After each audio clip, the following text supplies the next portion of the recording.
8. मैंने कई सारे ऐसे घर भी देखे हैं जिन लोगों ने अपने घर में एंट्री ले ली है, उसके बाद सब कुछ सही रहा है 5-6 साल तक। मतलब पूजा वूजा नहीं हुई है, कुछ भी ऐसा नहीं हुआ है, लेकिन 5-6 साल के बाद ऐसी दुर्गति होना शुरू हुई है कि मतलब सोच नहीं सकता इंसान। मेरी एक चाची है, मतलब मुंह बोली चाची है वो, और उन्होंने एक जगह घर लिया कानपुर में, एक जगह है कल्याणपुर, तो वहां पे उन्होंने घर लिया और वो नया घर था। अब वो उनका ये मानना है कि जो ये पंडित होते हैं या फिर जो ग्रह देवता की पूजा वगैरह करते हैं, ये सब बकवास होते हैं, ऐसा कुछ होता नहीं। मतलब आप पूजा पाठ नॉर्मली करो, वो सब ठीक है। तो वो चाची गई और उन्होंने अपने हिसाब से कलश वलश रख के एंट्री वगैरह कर ली। अब चाची ने एंट्री तो कर ली, लेकिन यहाँ पर एक बड़ी अजीब सी चीज हुई। वो कहती हैं कि 4-5 साल तो सब कुछ ठीक रहा। उन्होंने सबसे बताया कि ये गृह प्रवेश कुछ नहीं होता है, बस पंडितों के चोचले। मतलब उन्होंने इतना बुरा भला बोला है पंडितों को कि मैं मतलब अगर आप सुन लेना, कोई पंडित सुन ले तो पता नहीं उनका क्या हाल कर दे। बहुत गंदा बोलती। शायद उनके साथ ऐसा कुछ गलत हुआ होगा पहले के टाइम पे, या कुछ ऐसा हुआ होगा। अब 5 साल बीते होंगे राहुल, उनके घर में एक बच्चे का जन्म हुआ, ठीक है। उनके शायद कोई भाई थे या कोई तो ऐसा था जिनके साथ ऐसा बच्चा हुआ। और बच्चा जब हुआ तो बच्चा क्या करता था, छोटा बच्चा था, और वो जैसे चलते ना छोटे बच्चे ऐसे दोनों हाथ दोनों पैरों के बल जमीन पर, तो वो जाकर घर के एक कोने में, मतलब सबसे पीछे एक कोना था कोई, वहां जाकर बैठ जाए और वहीं जाकर खाना खाए। अगर उसको वहां से आप उठा देंगे तो वो खाना भी नहीं खाएगा वहां पे। मतलब कहीं पर भी आप पूरे घर में उसको खिलाएंगे वो नहीं खाएगा, लेकिन जब उस कमरे में लेके जाओगे प्रॉपर एक स्पेसिफिक कोने में, तो वो वहां पे जाके खाना खाएगा, वहीं पे जाके हंसेगा, बोलेगा और सो जाएगा। वो बच्चा कुछ ऐसा था। और पूरे घर में वो कहीं पे भी रहता था, बहुत अस्त व्यस्त टाइप का रहता था। धीरे धीरे बच्चा जब बड़ा हुआ तो उसकी और हरकतें सामने आई। जब वो बच्चा 5-6 साल का हुआ राहुल, तो वो जब बोलने लगा हल्का फुल्का, तो उसका ये कहना है कि वो वहीं बैठ के खाएगा एक ही जगह पर। और इतना ज्यादा चीजें हो जाती थी कि उसके मुंह में अगर कोई खाना डाल रहा है तो सामने वाले का हाथ काट ले वो। मतलब कौर अगर कोई डालता है अपने हाथ से तो वो काट लेता था और बोलता था कि मुझे वहीं चल के खिलाओ। किसी को नहीं पता था कि उस घर पर क्या है क्या नहीं है, उस कोने पर क्या है क्या नहीं है। अच्छा, अब एक सबसे अजीब चीज ये हुई कि चाची की हुई तबीयत खराब, जो उस घर में रहती थी चाची। तो एक दिन रात को चाची उठी हैं, नींद में थी बता रही थी, उठी हैं और उस कमरे के उस कोने पे जाके बैठ गई हैं। ये उन्होंने बकायदा बताया है, मतलब ऐसा नहीं कि उनको किसी ने पोजेस कर लिया और वो जाकर बैठ गई हैं। वो कह रही हैं मेरे पेट में दर्द हो रहा था अचानक से, तो मैं उठी और कहीं मेरे को आराम मिल नहीं रहा था, मैं सीधा उस कोने में जाकर बैठ गई। और जैसे ही उस कोने में बैठी हैं, ये अपने आप इनका पेट दर्द सही हो गया है, सब कुछ सही हो गया। मतलब उस घर में यदि कोई बीमारी होती थी तो वो जो कोना होता था वो हीलिंग का कोना मान लीजिए आप उसको। तो लोग जाते थे और उस कोने में बैठ जाते थे। एक दिन हम उनके यहाँ गए चाची के, और हमने देखा कि मतलब घर में बुखार है किसी को, तो चाची ने बोला कि वो पीछे भगवान वाले कमरे में ले जाओ।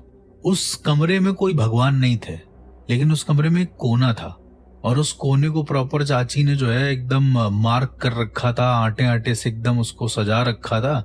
और वो बोल रही थी ये कोना है भगवान का, तुम्हें भी दर्द हो रहा है तो तुम जाके बैठ जाओ, ठीक हो जाओगे। अब खैर मुझे तो उस समय कोई दर्द था नहीं, तो मैंने उनको बोला कि मुझे देखना जरूर है वो कोना। जब वो कोना देखा तो बड़ी अजीब सी नेगेटिव वाइब आ रही थी मुझे। मतलब मुझे ऐसी कुछ पॉजिटिव वाइब लग नहीं रही थी उस घर से, लेकिन उनके हिसाब से वो पॉजिटिव है। तो क्या हुआ है कि धीरे धीरे चाची अब उस चीज में ढल गई हैं। मुझे ऐसा लगता है कि वहां पर वो नींव का जो पत्थर है वही रखा होगा, शायद वही अपनी कोई ऊर्जा एमिट कर रहा होगा एक तरीके से, जो वहां पर लोग जाके सही हो जाते हैं। और पूरा घर बहुत मनहूस है, सिर्फ वो कमरा अच्छा है। आपको ऐसा महसूस होता है कि घर में लाइक मनहूस है? हाँ, वो घर में आप भी जाएंगे तो आपको बड़ा वैसा सीलन सीलन वाली बदबू आएगी पूरा ऐसा करके, लेकिन वो कमरे में जाएंगे तो एकदम आपको लगेगा जैसे आप किसी मंदिर में आ गए, एकदम फ्रेश। अब हो सकता है उन्होंने इस तरीके से बना रखा है घर को, इस वजह से लग रहा हो, पर और पूरे घर में बदबू आएगी लेकिन उस कमरे में बिल्कुल नहीं आएगी। जबकि है दीवारें एक ही, कोई अलग दीवार नहीं है। हो सकता है कि अंदर पत्थर अलग लगा हो, लेकिन ये भी तो हो सकता है कि जो उस घर के उस स्पेसिफिक जगह के जो ग्रह देवता हो वो बिल्कुल अलग हो। तो चाची अभी उससे डील कर ही रही है। आज भी आप उनके घर में जाएंगे तो वो जी। मंदिर वाला कमरा वही है। किसी भी तरह की चोट लग जाए किसी को, किसी भी तरह का बीमारी पकड़ ले, वो बस उस कमरे में ले जाके बैठाल देती हैं। तो ये वर्क करता है? अब मैंने अपने ऊपर तो कभी नहीं आजमाया, पर मैंने देखा है लोगों पर वर्क करता है। एक दीदी थी, उनके ऊपर भी वर्क किया था। तो मुझे लगा कि भाई अभी कुछ इनको अच्छा वरदान मिला है एक तरीके से, लेकिन उसी के साथ अभिशाप ये है कि पूरा घर मनहूस लगता है, घर में कोई बरकत नहीं होती है सिवाय उसे कोने के। सिवाय उसे एक कोने के। वही एक कोना एकदम सजग रहता है हमेशा। अर्श, जब आपने बात करी थी ना, अभी हमने भैरव बाबा की बात करी थी कि एज अ घर के रक्षक के तौर पे, जी, मुझे याद आता है कि महाराष्ट्र में इन जनरल काफी जो मराठी फोर्ट्स हैं, हाँ, जो किले हैं उन लोगों के, तो उसमें आमतौर पे एक जो पहला दरवाजा होता है वो गणपति जी का होता है, और दूसरा या तीसरा दरवाजा जो है भैरव बाबा का होता है। तो एक तरीके से शायद भैरव बाबा को वो एक किले के गार्ड के तौर पे या क्षेत्र रक्षक, क्षेत्रपाल के तौर पे वहां पे स्थापित किया जाता है। अर्श, लाइक मेरा सवाल यहाँ पे ऐसा है कि ये जो अब जैसे घरों की हमने बात करी, गृह देवता की बात करी, ठीक है, जो फोर्ट्स वगैरह होते हैं, तो उस एक किले के केस में क्या होता है, मतलब कॉन्सेप्ट क्या है?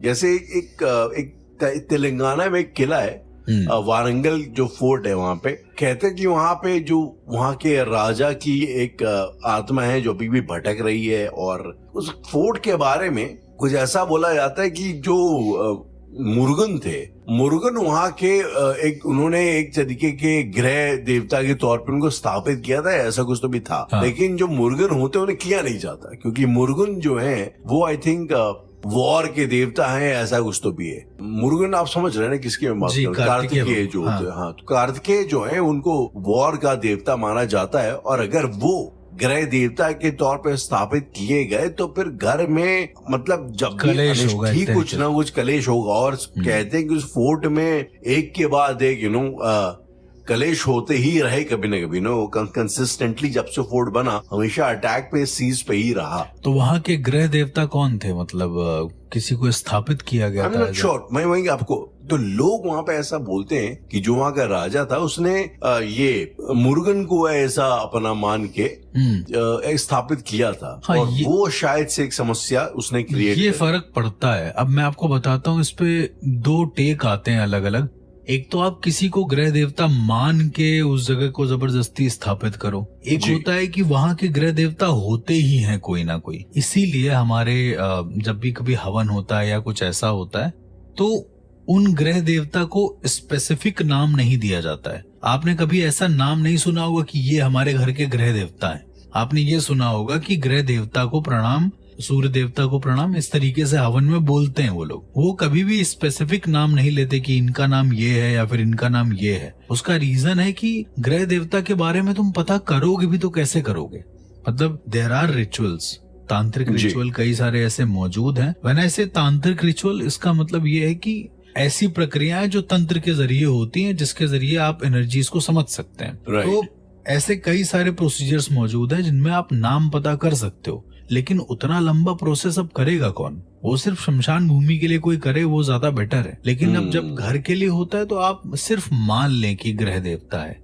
जहां पर ये मान लेते हैं कि मेरे घर के गृह देवता ये हैं, वहां पर मैंने देखा है बहुत लोगों को नेगेटिव इम्पैक्ट पड़ना शुरू होता है। मतलब आप जबरदस्ती किसी पर्टिकुलर डीटी को, देवता को अपना गृह देवता नहीं बना सकते, क्षेत्रपाल नहीं बना सकते आप। मतलब ये थोड़ी ना बोलेंगे कि हमारे यहाँ भैरव जी ही हैं, आप आके देख लो। मतलब आपको कैसे पता कि आपके घर में भैरव जी ही हैं? मतलब हो सकता है कि वहां पर कोई ऐसी निम्न स्तर की एंटिटी हो और आप उसको भैरव जी की उपाधि दे रहे हैं। आप मान के चलने की भैरव बाबा, तो जब आप भैरव जी की उपाधि देते हैं तो वो यहाँ पर एक बहुत इंटरेस्टिंग पॉइंट है कि फिर वो जो एंटिटी है या फिर वो जो गृह देवता है वो भैरव जी की तरह रिएक्ट करने की कोशिश करते हैं। ऐसा होता है। फिर वो जो निम्न स्तर की एंटिटी है, जिस स्तर की भी एंटिटी है, वो उस उच्च स्तर का बनने की कोशिश करती है। अर्श, भैरव बाबा तो बेसिकली शमशान के क्षेत्रपाल माने जाते हैं, राइट? तो उनको क्या एक गृहस्थ के घर का गृह देवता बनाना चाहिए? मतलब डिपेंड करता है। अगर उस घर की जो पूरी दशा है बेसिकली एक तरीके की, वो किस दिशा में बना हुआ है और उसका क्या ज्योमेट्रिकल जो शेप है, उस हिसाब से भैरव देवता वहां पर वास कर सकते हैं, कोई दिक्कत नहीं है। इंसान के अपने साधना के ऊपर भी है। अब एक कोई साधक है जो भैरव साधक है, वो अपने घर में रख सकता है। मेरे घर में जैसे भैरव देवता स्थापित है पूरी की पूरी तरीके से, वे प्राण प्रतिष्ठित हैं, तो वो कोई दिक्कत नहीं है, मुझे कोई दिक्कत नहीं, क्योंकि मैं पूजा करता हूँ उनकी। प्राण प्रतिष्ठित हैं? हाँ, मेरे घर पे जो करवाए हुए हैं। हाँ, मैंने खुद से करे हुए हैं। तो वो जो भैरव प्राण प्रतिष्ठा करना आता है? हाँ, तो वो जो भैरव देवता है वो हर साधक को आता है। अगर वो उसका गुरु है अच्छा, तो वो उसको जरूर बताएगा कि कैसे रखना है, कैसे नहीं रखना है, एक तरीके से। तो ये जो कॉन्सेप्ट है, अब जैसे मैंने अगर भैरव जी को स्थापित कर दिया है, तो मैंने यहाँ पर ग्रह देवता को चेंज नहीं करा है, मैंने बस उनको प्राण प्रतिष्ठित कर दिया है कि यदि हमारे घर के जो ग्रह देवता हैं वो कमजोर पड़ते हैं तो आप देखना, मतलब तो फिर आप अपनी पावर्स का यूज करना। अनटिल अनलेस इनको कुछ नहीं हो रहा, आप कुछ मत करो। अब यहाँ पर क्या होता है, जब कोई इंसान बाहर से काला जादू, सो कॉल्ड या कुछ ऐसा कराता है, तो सबसे पहला इम्पैक्ट आपके ग्रह देवता को ही पड़ता है। जैसे ही वो बिगड़ते हैं, फिर आपके कुल देवता बिगड़ जाते हैं, और अगर कुल देवता बिगड़ गए तो आपके ऊपर जो काला जादू लगा हुआ है वो सालों साल चलेगा। और ग्रह देवता पर लगे हैं तो वो हो सकता है पोजीशन अपना थोड़े दिन में करके खत्म हो जाए। जो लोग राहुल मारण करते हैं, जो लोग इस तरह की विद्याओं का प्रयोग करते हैं, तो जब भी वो साधना करते हैं, जब भी वो इसका अनुष्ठान करते हैं जी, मारण का अनुष्ठान उदाहरण के तौर पे जब वो करते हैं, तो उस अनुष्ठान में सबसे पहले ग्रह देवता को वीक किया जाता है। ऐसी पॉसिबिलिटी करने का क्या प्रोसेस होता है? यही मैं बता रहा हूँ। ये जो अनुष्ठान होते हैं, इसमें कुछ स्पेसिफिक मंत्र होते हैं जो ग्रह देवता की एनर्जीज को डिस्टर्ब कर देते हैं एक तरीके से। मैं आपको एक केस बताता हूँ। वहां पर एक घर में दिक्कतें जब होना शुरू हुई, तो उनका ये मानना था कि हमारे घर के सामने से कोई मिट्टी उठाकर लेकर गया है। अच्छा, घर के अंदर से नहीं, घर के सामने से। अब आप थोड़ा इमेजिन करो कि कोई इंसान है, घर के अंदर बैठा हुआ है, घर के बाहर तो जाएगा ही ना जी, तो उस जगह से निकल रहा है बार बार। तो इसीलिए वहां की मिट्टी उपयुक्त है काला जादू करने के लिए, काला तंत्र करने के लिए या बुरा तंत्र करने के लिए। मतलब आपके घर के ठीक बाहर की मिट्टी बहुत ज्यादा उपयुक्त है इस तरह की चीजें करने के लिए, क्योंकि आप बार बार उसके कांटेक्ट में आते हैं, इसलिए बार बार आप घर के भी कांटेक्ट में आते हैं, पर घर तक पहुंचना थोड़ा दिक्कत है एक अनजान के लिए। लेकिन यदि किसी तांत्रिक ने देखा कि आप जो है बार बार एक ही जगह से गुजर रहे हैं, तो वो जाएगा वहां की मिट्टी उठा लेगा। ये बहुत कॉमन सी प्रैक्टिस है जो आसाम के लोग मोस्टली करते हैं, जो आसाम के जो नीच कुल के तंत्र के लोग हैं वो करते हैं। मायोंग का बताया। हाँ, तो वो लोग मिट्टी उठा लेंगे और स्पेसिफिक वहां की भी मिट्टी उठाते हैं वो लोग जहां पर आप नंगे पैर चल रहे हो, मंदिर के ठीक बाहर का एरिया, ठीक है। तो ये सब जो बेसिकली एरियाज होते हैं, यहाँ पर वो मिट्टी उठाते हैं। मिट्टी उठाने के बाद उस पर अनुष्ठान करते हैं। चूंकि आप पैदल अपने घर में भी चलते हो, चप्पल पहन के अपने घर में भी चलते हो, तो वो उस मिट्टी पर ये अनुष्ठान करते हैं कि आप जहां पर हो, जहां पर भी इस समय चल रहे हो, उसका जो जीवत्व है वो इधर मिट्टी में आ जाए।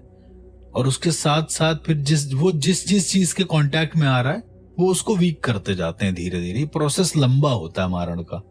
फिर उसके बाद फिर जब ग्रह देवता कमजोर होते हैं, फिर वो कुल देवता कमजोर करते हैं ताकि कहीं से भी बचने के चांसेस ना हो। हमारे घर के मंदिर में कोई एनर्जी नहीं होती राहुल, मेन एनर्जी होती है हमारे घर के ग्रह देवता में। और उसी के थ्रू जब हम अपना एनर्जी देते हैं उस मूर्ति को, अपने घर के मंदिर की मूर्ति को, तो फिर उसी के जरिए एनर्जी एमिट होती है। क्योंकि इतना अभी हम लोग इतने ज्यादा परिपक्व नहीं हो गए कि डायरेक्टली उससे कनेक्शन साध पाए। इसीलिए कहते हैं ना, शमशान में चीजें जल्दी क्यों सिद्ध होती हैं, क्योंकि शमशान की भूमि जागृत होती है एक तरीके से। तो वहां की जो मूर्तियां होती हैं उनमें ज्यादा तेज होता है रादर देन आपके घर की मूर्तियों से। तो यही एक कॉन्सेप्ट जो ग्रह देवता का, ये बहुत बहुत कॉमन कॉन्सेप्ट है, लेकिन मतलब समझने लायक ये है कि आपके घर के ग्रह देवता अगर मजबूत है तो कोई और किसी भी तरह का नीच कुल का तंत्र या कैसा भी बुरा आपके साथ करा नहीं सकता जब तक वो मजबूत रहेंगे। वो अर्श, मैंने केस कहीं कुछ ऐसा सुना था कि एक कोई साधक थे और शायद आप ही से डिस्कशन में आपने मुझे बताया था कि कोई एक साधक थे वो अपने घर में बेसिकली उनके घर में एक एंटिटी आ गई थी और वो उसको ऐसा मान के चल रहे थे कि ये मेरे गृह देवता हैं, और उस एंटिटी ने पूरे घर को उनके पोजेस करके रखा। तो क्या ये भी एक पॉसिबिलिटी होती है कि कोई एंटिटी आकर के ऐसा लाइक प्ले आउट करे कि मैं तुम्हारी गृह देवता हूँ? हाँ या बिल्कुल, ये पॉसिबिलिटी हो सकती है, बहुत तगड़ी पॉसिबिलिटी हो सकती है, क्योंकि बहुत सारे ऐसे घर हैं जो आज भी इन चीजों से ग्रसित हैं, उनको नहीं अच्छा, पता। कभी आपने ऐसा कोई केस हैंडल किया जहाँ पे आपको समझ में आया कि यहाँ तो गृह देवता में फॉल्ट है केस तो यार? नहीं हैंडल किया है, मतलब मैंने सजीव देखा है। अब मैं उसको अपना केस में तो नहीं ले सकता हूँ, लेकिन मैंने देखा है, और मैं किसी धर्म या समुदाय को इसमें नहीं नाम लेना चाहूंगा, पर वो बेसिकली वो लोग जिसको मान रहे थे, जिस भी एक शक्ति को मान रहे थे, वो शक्ति सनातन में कहीं एग्जिस्ट ही नहीं करती है, ऐसी चीज थी वो। मतलब पर ऐसी तो बहुत सारी एंटिटीज हैं यार, जो शक्तियां हैं, सॉरी, जो कि सनातन में मतलब आप काफी रेयरली उनका सुनते हैं। मतलब कितने तो मैंने ऐसे देवता हमारे खुद उत्तराखंड में सुने हैं। नहीं, वो ठीक है, वो जो आपने सुने हैं वो कुल देवता आपने सुने हैं कि हमारे गांव के जो देवता हैं, ग्राम देवता जो हैं, कुल देवता जो हैं, वो ये हैं जी। लेकिन जब आपने कभी ये नहीं सुना होगा जो हमारे कुल देवता हैं वही हमारे ग्रह देवता हैं, कभी नहीं सुना होगा, ये पॉसिबिलिटी है ही नहीं। अब मैं आपको एक छोटी सी चीज बताता हूँ कि एक द्वारका सेक्टर 9 के पास एक हमारे परिचित ही रहते हैं जी। उनके घर में एक बार मैं ऐसे ही रहने गया। मतलब हमारा उस समय प्रोडक्शन का थोड़ा ज्यादा काम हुआ करता था, तो हम जाते थे उनके यहाँ पे। ओके। उनके यहाँ मतलब हस्बैंड वाइफ और उनके 2 बच्चे, ठीक है, राइट। बीच का एक कमरा था। मतलब आप जैसे ही उनके घर में घुसेंगे, एक बड़ा सा हॉल टाइप का एरिया है जहाँ पे सोफा वगैरह रखा हुआ है, उसके बाद एक कमरा है, वो मंदिर वाला कमरा है उनके हिसाब से, उसमें बेड भी है बाय द वे, और सबसे पीछे वाला कमरा वो हस्बैंड वाइफ और बच्चे रहते हैं उस कमरे में। तो मैं गया था रहने के लिए, तो उन्होंने मुझे वही मंदिर वाला कमरा रहने के लिए दिया, ठीक है। अब रात के करीब 1-2 बजे मैं उठा पानी वानी पीने के लिए, पानी पिया, तो मैं क्या देखता हूं कि जो गेट का एकदम बाहर का एरिया है ना, जहां से एंट्री होती है इनके घर में, वहां पर कोई बूढ़ा इंसान खड़ा हुआ है। ओके।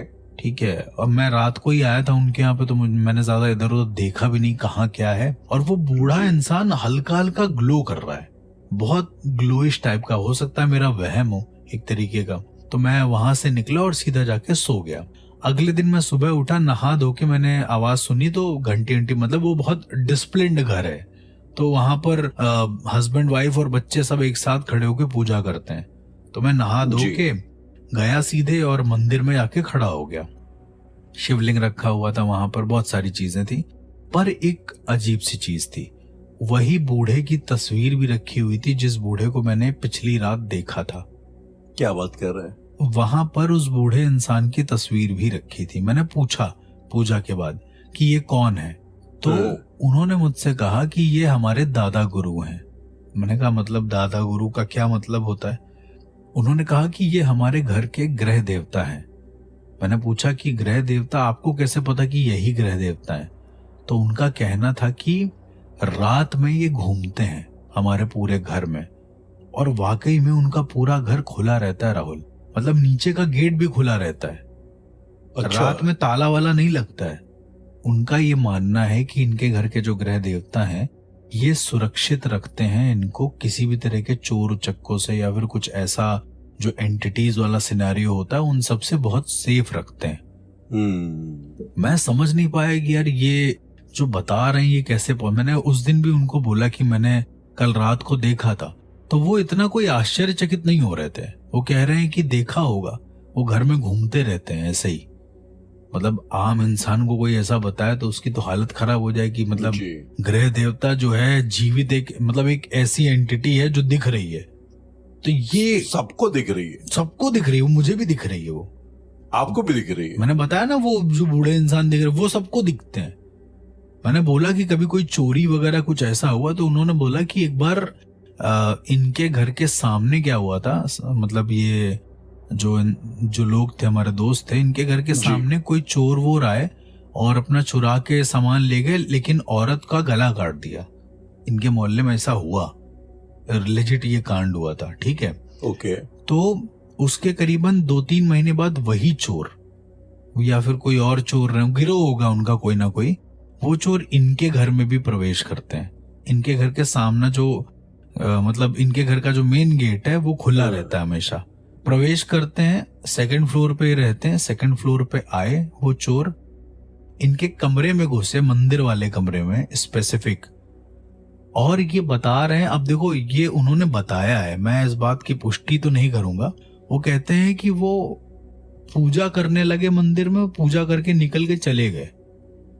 अचानक से आए थे मारने के पर्पस पे, क्योंकि वो चाकू वाकू जो बड़ा वाला चाकू होता है वो सब वहीं रख के चले गए मंदिर में। और फिर पुलिस आती है बेसिकली मोहल्ले में, तो पुलिस बताती है कि ये लोग सुबह सरेंडर करके गए यहाँ पर, ऐसा करके। मतलब ये लेजिट पुलिस बोल रही है कि चोर आके सरेंडर करके चले गए। वो कह रहे हैं कि हम दोबारा से अब ये सब काम नहीं करेंगे, आप हमें बंद कर लो, हमें अब चोरी नहीं करनी है। तो इस वजह से उनका जो घर है वो काफी फेमस है द्वारका सेक्टर 9 में। उनका, मैं जो उधर रहते हैं उनको पता होगा हम किनकी बात कर रहे हैं, तो वो उनका घर बड़ा फेमस है कि भाई वहां पे जो दादा गुरु हैं वो वहां पे रहते हैं, और उनका प्रॉपर अब लोग आने लगे वहां पर ऐसा करके। लेकिन मेरा वही मानना है कि अब वो एक अदृश्य शक्ति को अपना मान रहे हैं या फिर अपने, मैं वही पूछता हूँ, क्या वाकई में कोई एंटिटी, कोई देवता है, कोई नहीं एंटिटी है? कोई देवता नहीं है, मैं या कोई इंसान का प्रेत है, भूत है, लाइक इंसान का ही प्रेत या भूत है। आप इंसान को ग्रह देवता मान रहे हो, मुझे नहीं पता कि क्या परिणाम देगा आगे जाके, लेकिन हो सकता है कि भाई उनके घर के जो पूर्वज रहे हो वो जागरूक हो गए हो और वही ग्रह देवता बन गए हो। मतलब ऐसी पॉसिबिलिटी मैंने ना के बराबर सुनी है, लेकिन आप उसको डिनाई नहीं कर सकते। हम डिनाई नहीं कर रहे हैं, हो सकता है। अगर मेरा ये मानना है कि चीजें जब तक अच्छी हो रही हैं तो मतलब क्या बुरा है, अच्छी बात है। तो वो हिसाब से अर्श, जैसे मैंने हम लोगों ने पहले भी बात करी, कई लोग जिनके घर में ब्रह्म राक्षस का प्रकोप होता है, तो इन टर्न काफी टाइम बाद ऐसा होता है कि वो फिर ब्रह्म बाबा उसको मान लेते हैं, क्योंकि वो जाने वाले तो है। जो आपने बताया आपके दोस्त का भी एक केस था। जी, जो मेरे दोस्त का ही केस है, तो उनको ब्रह्म बाबा बुलाती हैं, वहां पे उनको पानी नहीं चढ़ाती हैं, और एक पेड़ में उनका वास है। तो क्या ऐसे ब्रह्म बाबा को या ब्रह्म राक्षस को, सो कॉल्ड, इनको भी आप एक ग्रह देवता के तौर पे पूज सकते हैं, मान सकते हैं? नहीं मान सकते, आप नहीं मान सकते। नहीं, ब्रह्मदेव को आप नहीं मान सकते हैं। अगर आप ब्रह्मदेव को मानेंगे तो आपका घर किसी तरीके से, मतलब किसी न किसी तरीके से तबाह हो जाएगा। आप उनको इष्ट देवता मानो कि मतलब हमारे प्रिय हैं और जो कुल देवता मान सकते हो, लेकिन आप ग्रह देवता, मैंने वही बोला ना, कहीं पर भी ये कॉन्सेप्ट नहीं लिखा है कि आप ग्रह देवता को कोई स्पेसिफिक देवता समझ के मानो, क्योंकि वो किसी को नहीं पता। यही एक जो कॉन्सेप्ट है तंत्र के अंतर्गत भी, जो बड़ा गोपनीय है। मैंने गोपनीय है गोपनीय मतलब कि कोई बताता नहीं है इसको खुल के। अब जैसे शमशान में बैठे हो तो तुमको इतना बेसिक पता है कि शमशान के जो अधिष्ठात्री देवता हैं, जो बेस देवता हैं, वो भैरव जी हैं, और जो देवी है वो काली है, ठीक है जी। तो इन्हीं से ही पूरा सब कुछ बना है। वहां के ग्रह देवता होते ही नहीं, वहां के सिर्फ ग्रह देवता यही होते हैं। इसीलिए वहां की भूमि भी बड़ी स्पेसिफिक होती है। मतलब शमशान जो बनता है वो ऐसे ही किसी भूमि पर नहीं बन जाता है, उसके लिए प्रॉपर जो वहां के महंत रहे होंगे, कोई ऐसा करके उन्होंने एक ऐसी भूमि देखी होगी, वहीं पे बन सकता है वो। और दक्षिण मुखी जो होता है शमशान, वो सबसे बेस्ट माना जाता है, ऐसे कहते हैं। अच्छा। हाँ, क्योंकि वहां पर किसी भी तरह के ग्रह देवता का वास नहीं होता है। और वहां पर अब आप देखेंगे कि जहां पर ग्रह देवता भैरव जी या काली जी हैं, वहां पर कितनी सारी एंटिटीज एक साथ हैं। लेकिन जब आप ऐसी किसी एंटिटी को मान लेते हैं कि जो दादा हैं या कोई ऐसा है, और उसको आप ग्रह देवता मान लेते हैं, तो प्रभाव मुझे भी नहीं पता कि एट द एंड इस तरह की आत्मा को मानने का प्रभाव क्या होगा।